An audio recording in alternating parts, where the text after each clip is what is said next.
y'all, welcome and welcome back to my channel. My name is Taya and this is Taya's Turning Pages.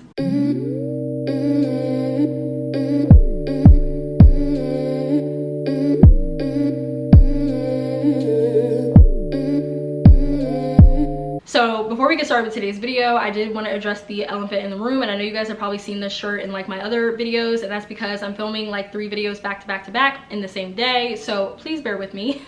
But by the title of today's video, you can tell that this is going to be my April TBR. Cannot believe that spring is upon us. It is here, and that means that the days are getting longer and brighter. I love that for us, but I especially love that for me because I love spring, I love summer. These are the seasons where I thrive the most, even though I have really bad allergies, but that's okay because again, warm weather, I love that. So because of that, I tend to gravitate towards books that are more so like lighter also, like in comparison. So more romance, more women's literary fiction, more fiction in general. Now I'm still gonna read my thriller and my horror books, don't get it twisted, but I have a lot of women's lit and romance books that are on my book cart, and I just really wanted to pick them up, give them a read during the month of April and like May and all that stuff. A lot of these books do fall into those categories. Now, like most people, I feel like I do make a lot of ambitious TBR videos and just ambitious TBRs in general, and I don't usually stick to them, and I don't really read all of the books from those TBR videos and things like that, and that's just the nature of the game. That's life, you know. I try my hardest, but I am a mood reader through and through,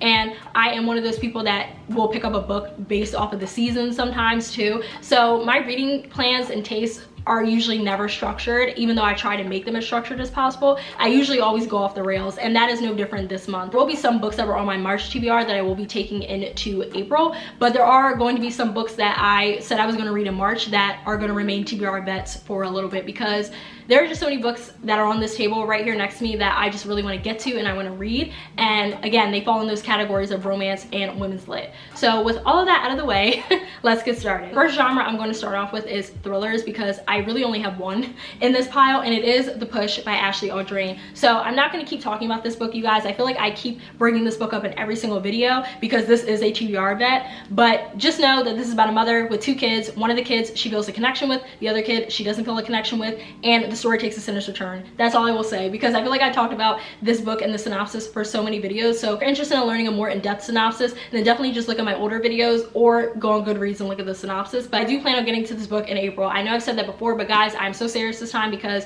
it's a thriller, it is very short, and I need to get to it so that way I can form my own opinion on this book and Ashley Audrain as an author. Honestly, I might do a reading vlog for this because I talk about this book so much, so we will see. Next category that I have here is romance, and the first book that I have here was actually on my March TBR, but I know I'm not going to finish it this month, so it will be brought into April, but it is Through the Storm by Beverly Jenkins, and I did talk about this book in my March TBR video. This is about a scorned man named Raymond who has sworn up a love because he was once in love with this woman who ended up betraying him. So because of that, he has decided to swear up a love, but he realizes that in order to gain his inheritance from his mother, he is going to have to marry someone, but he doesn't really want to choose because, again, this is purely transactional and he doesn't really care about love anymore at this point. So he decides to let his mother choose his wife, and unbeknownst to him, the woman that his mother ends up choosing to be his wife is the same woman who betrayed him in the past. So now you get to witness Raymond and this woman trying to navigate marriage, as well as just trying to really get to the root and the crux of the problem in terms of why she betrayed him,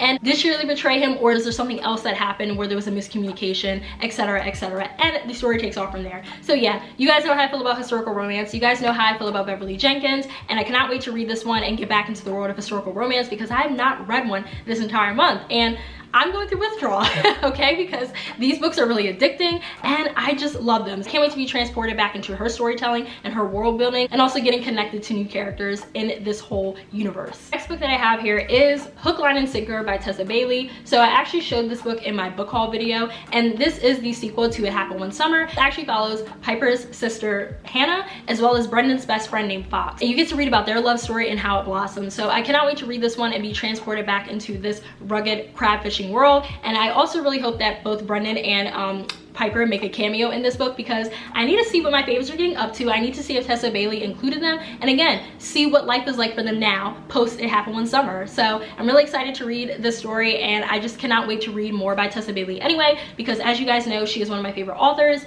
and I just know I'm probably going to fall in love with the story the same way that I fell in love with It Happened One Summer. And the last romance book that I have here is Reminders of Him by Colleen Hoover. So I think this is a romance book, and I'm classifying it as romance in this video anyway, but I have seen people say say that this is more so a women's like literary fiction book, so okay.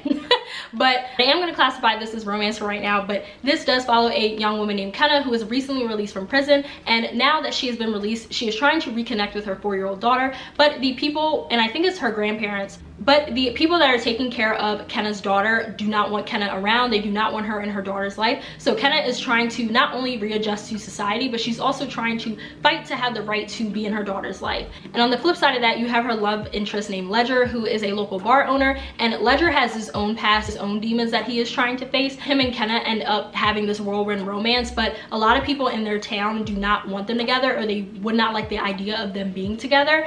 And the story pretty much takes off from there. So I know Colleen Hoover's books have a lot of like trauma in them, as well as just a lot of sad themes and sad storylines. So I don't really know how this book is going to go. People that I've seen that read this book have said that it has made them cry, or it's made them really, really sad. And I feel like a lot of Colleen Hoover's books tend to do that. So I don't know how this is going to go. This is actually going to be my first Colleen Hoover novel, and I do plan on filming a reading vlog for this, which is why I decided to take this into April, because I was supposed to read this for March, but life happened. So I will be reading this for April, and I will be filming a reading vlog about this, because this will be my first Coho book, and I want to see if I like her writing style, and I want to see if she's giving what y'all say she gives. So yes, stay tuned for that video if you're interested, but Reminders of Him, cannot wait to read it. The next section that I have here is like miscellaneous, but it's really just like a general fiction novel and then a classic. So the general fiction novel that I have here is Little Fires Everywhere by Celeste Ng. So this is actually going to be my pick for Books and Lala's Buzzwordathon challenge. So the prompt for April is reading a book that has either the word little or big in it, so Little Fires Everywhere. And I have never read Little Fires Everywhere, believe it or not. I've never watched the show either, but I know that a lot of people talk about this book as well as the show, and they praise it. And I'm pretty sure Reese Witherspoon is in the show, I think. I really like Reese Witherspoon like most people, so I will be watching the show after I finish the book. I'm not sure if I'm going to read from this edition, because I did find this in a thrift store for like $1, but this is a large print, and so the book is a lot thicker and a lot longer than I feel like it should be. And even though I appreciate that the text, if you guys can even see that, if it'll focus, even though I appreciate that the text is really big, it also kind of gives me a headache and bothers me a little bit. So I don't know if I'm going to read from this edition, but either way, I will be giving this book a try for the Buzzwordathon challenge, because I really want to see what this book is all about and why people love it so much. So the only thing that I know about this is that this does follow 2 women in this like suburban community, and one of the women is very like by the book, and she follows the status quo. So like she is like very particular about like, you know, the neighborhood that they live in, and she tries to make sure that everyone pretty much like falls in line and adheres to the status quo essentially. And then on the flip side of that, there's another woman who I think really couldn't care less about the status quo, and she just does whatever she wants, and she's very carefree. And so these 2 women do clash and butt heads a lot of the times, but I think something happens where there's like this big event that divides the town, and now you get to, I think, follow these 2 women who couldn't be any more different, try to like put their differences aside to try to like better the town essentially. I think that's what this story is about. I don't really know, but either way, it's a domestic fiction type of book, and I love domestic thrillers, I love domestic stories, so I feel like I'm gonna eat this book up. But yeah, I just don't know if I'm gonna read it from this edition, but I am really excited to finally give Little Fires Everywhere a try. And the last book in this miscellaneous category is a classic, like I mentioned, and it is Their Eyes Were Watching God by Zora Neale Hurston. So I did talk about this book in my Black History Month book recs video, and I said that that was going to be in like my pile of hopefuls, and I didn't get to it. So I am going to get to it next month, because I really want to get back into classics and reading classics regularly. I have fallen off so hard, but I really want to get back into it, and I feel like this is a good start because this is very short. It is pretty accessible from what I could tell, and it just seems like a really interesting story. I've heard nothing but great things about Their Eyes Were Watching God, and I've heard a lot of people praise this story. She follows a fair-skinned, fiercely independent woman named Janie Crawford and her evolving selfhood through 3 marriages and a life marked by poverty, trials, and purpose. So I feel like this book is going to have a lot of hard-hitting topics. It's probably going to be pretty sad at times. I don't really know how this is going to go, but I am really excited to give it a read nonetheless, and I cannot wait to finally be introduced into Zora Neale Hurston's writing and storytelling, because she has other books that I really want to read, but I decided to start with this one since I already have it, and because it is very short. So I will let you guys know how this one goes in my April wrap up. And the last category that I have here is women's literary fiction, and so like I mentioned, I'm really like trying to get into more women's literary fiction and really incorporate a lot of those type of books into my reading plans moving forward, but especially in the spring, just because it feels like the vibe just feels right. I don't know. So the first book that I have here is Black Girls Must Be Magic by Jane Allen. And so this is actually the sequel to Black Girls Must Die Exhausted by Jane Allen. And this is considerably shorter than Black Girls Must Die Exhausted, which I understand because it is a sequel. And I mean, I guess there's only so much that you can talk about in the sequel. I'm not sure, but I really can't wait to read this one. I really did enjoy Black Girls Must Die Exhausted. I thought that the story was very captivating and I really liked Jane Allen's writing style. So I can't wait to see what this one is all about and how our main character Tabby is dealing with life and everything that comes along with it now post Black Girls Must Die Exhausted.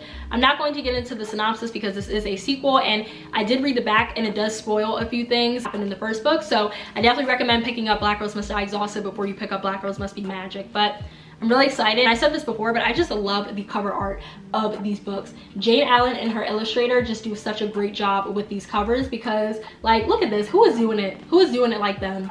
Nobody. Exactly. So yeah, can't wait to read this one. And the second to last book that I have here is The Lying Life of Adults by Elena Ferrante. So this is actually going to be my first Ferrante novel and I'm very excited about that. I know that this isn't typically like the book that most people recommend that you start out with, but this was the book that I found in Barnes & Noble and I also really like the cover of this and I really like the synopsis, so I was like, you know what, I'm gonna just read it. This is actually a coming of age story, which is one of the reasons why I was drawn to it in the first place, because I love coming of age stories. So on the back here it says that this is actually a story about a 14-year-old girl named Giovanna who is searching for her reflection in two kindred cities that fear and detest one another. Naples of the Heights, which wears a mask of refinement, and Naples of the Depths, a place of carnality and passion where her guide is the unforgettable Aunt Vittoria. So yeah, you really do just follow Giovanna coming into herself as a young woman and just navigating life as a young woman. So I really can't wait to read this one. I know a lot of people praise Elena Ferrante and say that she is one of the greatest, like, you know, writers of our time. So can't wait to see if that is true for me and if it holds up. And I actually wasn't going to read this in April. I was still putting this off, but I was reading one of Refinery 29's money diaries. One of the authors of like one of the money diaries said that she was reading this book and she gave it 5 out of 5 stars and she really enjoyed it. And once I read that in the money diary, I knew that I had to pick this up then because I love coming of age stories and I don't know why I was putting this off in the first place, but I'm finally getting to it and I'll let you guys know how this goes. I think I am going to try to annotate this book if it makes sense. I don't really annotate a lot of my books just because I feel like it slows down the reading process for me because I have to stop and, like, you know, underline or like tab, and it gets a little bit too much. But if there are some quotable moments or funny moments or whatever in here that, you know, move me or make me feel some type of way, then I will more than likely tab this up. I don't really know if that's what I'm going to do, but I just wanted to mention it anyway because I might end up doing it. Who knows? One day I will film a video on my annotating process and how I go about that, but yeah, I just wanted to mention that. But I am excited to read this one finally. And the last book that I have here is Cleopatra and Frankenstein by Coco Melors. And this book is actually really interesting. I don't know if this is gonna focus, guys. Okay, there we go. So this book is actually really interesting because I was not thinking about this book in the slightest, and I didn't even know it existed until recently. I was on BookTube and I was watching someone's I was watching someone's video. I don't know if it was CJ Reed's or somebody else, but I was watching somebody that is really into women's literary fiction and just literary fiction in general, and they talked about this book and they talked about the synopsis and it just sounded really interesting, so I decided to pick it up. So I'm actually just going to read the synopsis because I feel like it's easier that way, but I can't wait to read this one. So right here it says, 24-year-old British painter Cleo has escaped from England to New York and is still finding her place in the sleepless city when a few months before her student visa ends, she meets Frank. 20 years older and a self-made success, Frank's life is full of all the excess Cleo's lacks. He offers her the chance to be happy, the freedom to paint, and the opportunity to apply for a green card. But their impulsive marriage irreversibly changes both their lives and the lives of those close to them in ways they never could have predicted.